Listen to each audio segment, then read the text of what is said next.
یہ جو موقع آتے ہیں نا شب برات کے، شب قدر کے، یہ بنیادی طور پر اللہ تعالیٰ کی طرف سے دی ہوا موقع ہوتا ہے کہ چلو تمہیں چانس دیتے ہیں، پابندی کوئی نہیں، لیکن رب کی طرف سے نا موقع ملتا ہے، چلو تمہیں ایک موقع دیتے ہیں، چلو اپنے آپ کو کلیئر کر لو، تمہیں موقع دیتے ہیں۔ یا اللہ کیا کرے، کچھ بھی نہیں، آ کے نا سچے دل سے 2 رکعتیں پڑھ کے توبہ کرو، عرش کا مالک پچھلے سارے معاف کر دے گا۔ ان لوگوں کی باتوں پہ نہ جائیں جو بلا وجہ پریشان کرتے ہیں۔ لوگوں کو شب برات کا حوالہ بھی نہیں مل رہا، حالانکہ ترمذی شریف میں حدیث موجود ہے، سیاستہ کی روایت ہے ترمذی میں۔ پہلے کہتے ہیں سیاستہ سے دکھاؤ، جب سیاستہ سے مل گئی تو آپ اور کدھر جانا ہے۔ اور ابن ماجہ میں موجود ہے مولا علی کی روایت، اور ذرا ترتیب دیکھیے گا، یہ ترمذی کی حدیث ہے، اور امام ترمذی نے تو پورا باب باندھا ہے 15ویں شعبان پر، پورا باب۔ اب تمہاری مرضی ہے اگر تم نہیں بات کو سمجھنا چاہتے، لیکن میں نے پہلے بھی کہا تھا، پھر کہتا ہوں، اگر ہمیں کوئی شخص کہتا ہے کہ شب برات کو اٹھ کے نفل نہ پڑھو، تو بھائی نفل ہم نے پڑھنے اللہ کی رضا کے لیے، ہمیں کسی بندے سے ڈگری لینے کی ضرورت نہیں، نہ تو ہمارے اور رب کے درمیان معاذ اللہ کوئی وسیلہ ہے کہ تو کہے گا تو پڑھیں گے، جب دل کرے گا پڑھیں گے، اور جتنے دل کرے گا پڑھیں گے۔ ہم تو نفل کہہ رہے ہیں اس کو، ہم نے کب کہا ہے ضروری ہے جو عشاء پڑھ کے سو جائے فجر تک سویا رہے، ہم اس کو گناہگار نہیں کہہ رہے، لیکن یہ ضرور کہیں گے کہ گولڈن چانس مس کر دیا اس نے، چانس مس کیا ہے، یہ تو اللہ کی رحمت کا موقع تھا۔ حضرت سیدہ عائشہ صدیقہ رضی اللہ تعالی عنہا ارشاد فرماتی ہیں کہ شعبان کی 15ویں رات تھی، یعنی شب برات کی رات، فرماتی ہیں شعبان کی 15ویں رات تھی، میں نے اچانک نظر ڈالی تو حضور میرے بستر میں تھے، پھر میری نظر پڑی تو حضور نہیں تھے، میرے دل میں گمان آیا، خیال آیا کہ شاید کسی اور زوجہ کی طرف حضور کا میلان تباہ ہو گیا ہو، وہاں تشریف لے گئے ہوں۔ فرماتی میں اٹھی باہر گئی تو نبی کریم علیہ السلام جنت البقیع میں تھے، قریب ایک جگہ پہ حضور دعائیں مانگ رہے تھے۔ فرماتے میں گیا تو حضور فرمانے لگے، ابو بکر کی بیٹی تو نے کیا گمان کیا کہ اللہ کا رسول تیری حق تلفی کرے گا؟ عرض کی حضور آپ مالک ہیں، کہیں اور جانا چاہیں تو میری طرف سے پابندی نہیں۔ کہتی ہے وہاں کھڑے کھڑے میرے رسول کریم نے بیان فرمایا، یہ ترمذی کے لفظ ہیں، حضور نے فرمایا عائشہ یہ شعبان کی 15ویں رات ہے، مدینے میں سب سے زیادہ بکریاں بنو کلب کا قبیلہ پالتا تھا، فرمایا آج کی رات بنو کلب کے قبیلے کی بکریوں کی تعداد کے مطابق اللہ میری امت کے لوگوں کی بخشی فرما دے گا۔ یہ وہ رات ہے۔ جناب عائشہ صدیقہ رضی اللہ تعالی عنہ نے بات رات کو سنی تنہائی میں، نبی پاک سے رات کو تنہائی میں حضور سے سنی، سویرے جناب عائشہ نے کل امت کو بتائی۔ اگر یہ بات اہمیت والی نہ ہوتی تو بی بی صاحبہ آگے روایت کرتی، یہ کتابوں میں آتی، یہ لوگوں کو بتاتی۔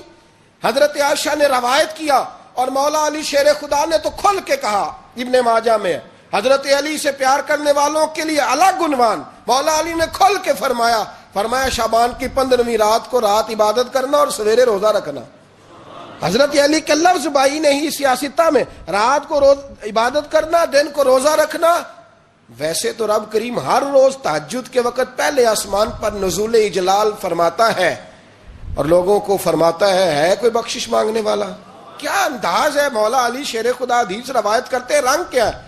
فرمایا باقی راتوں میں نا تھوڑا سا پیکج ہوتا ہے، تھوڑا سا آخری حصے میں رات کے، شب برات کو نا رات چڑھتے ہی اللہ پہلے آسمان پر جو اس کی شان کے لائق ہے نزول اجلال فرماتا ہے، اور پہلا جملہ یہ فرماتا ہے کوئی معافی مانگنے والا؟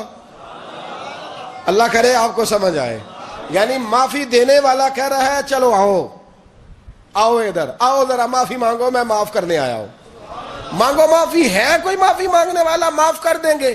اور آپ فرماتے ہیں ہے کوئی رزق مانگنے والا؟ وہ جو بڑی درخواستیں دیتے پھرتے ہیں نا مختلف اداروں میں، وہ ایک درخواست نا شب برات والی رات بھی دے۔ اور میں نہیں کہہ رہا، مولا علی شیر خدا فرما رہے ہیں، اور وہ خود نہیں فرما رہے، وہ نبی پاک کا فرمان نقل کر رہے ہیں، اور وہ رسول اللہ صلی اللہ علیہ وسلم کی بات نہیں بیان کر رہے، وہ کہتے ہیں رب فرماتا ہے کوئی روزی مانگنے والا؟ سارے سیٹھوں، نوابوں، جاگیرداروں کے پاس جا کے تھک گئے ہو، ایک دن میرے کہنے پر، ایک رات، ایک دیہڑی ذرا شب برات والی لگا کے تو دیکھو۔ تو میرے رسول پاک علیہ السلام نے ہمیں یہ میسج دیا، پیغام دیا، فرمایا اس رات جو اولاد مانگے گا رب اسے بھی عطا فرمائے گا، اس رات جو اللہ سے بخشش مانگے گا اللہ اسے بھی دے گا، اس رات جو رب کریم سے عزت مانگے گا اللہ اسے بھی عطا کرے گا۔ شارحین نے لکھا اس رات جو رب سے پردہ پوشی مانگے گا اللہ اسے پردہ پوشی بھی عطا کرے گا. جو جنت کا سوالی ہوگا رب اپنے فضل سے عطا فرمائے گا. کوشش فرمائے. 10 محرم کو ہمارے ہاں لوگ جاتے ہیں قبرستان. وہ کسی حدیث سے ثابت نہیں, میں منع نہیں کر رہا, جائیں 9 محرم کو جائیں, 10 کو جائیں, 11 کو جائیں, 8 کو جائیں, سفر میں جائیں, ربیع الاول میں جائیں, قبرستان میں جب بھی جائیں, منع نہیں ہے. لیکن شب برات والی رات تو خود رسول کریم گئے ہیں نا قبرستان.